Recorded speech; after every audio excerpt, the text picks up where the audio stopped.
Hi guys, welcome to another video of Incorporate Fitness, and what you're watching today is a shoulder, and because it's doing the first exercise of lunge and raise.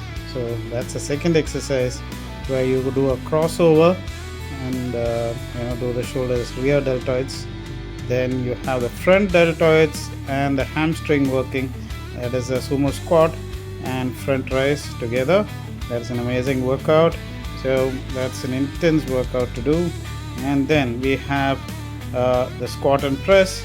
So squat, and there is a biceps curl as well before the deadlift, which extends your hamstring. So then after that you have a squat and press. So this is a combination exercise where you have a stretch and a compression as well.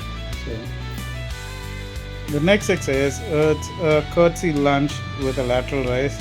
So you do the medial head and your hips as well, along with your core, and it is an intense workout to do, and it engages a lot of leg and shoulders.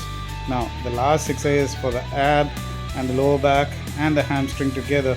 So this is what you're seeing is an L sit with a hip thruster, and you will have a chest press as well, which is a combination. So it's a finisher exercise. So you're doing the chest, the hips, the lower back, and your hamstring as well. So if you're watching this exercise, like, share and subscribe, and tell your friends, and ask any questions if you like. Thank you, and have a great day.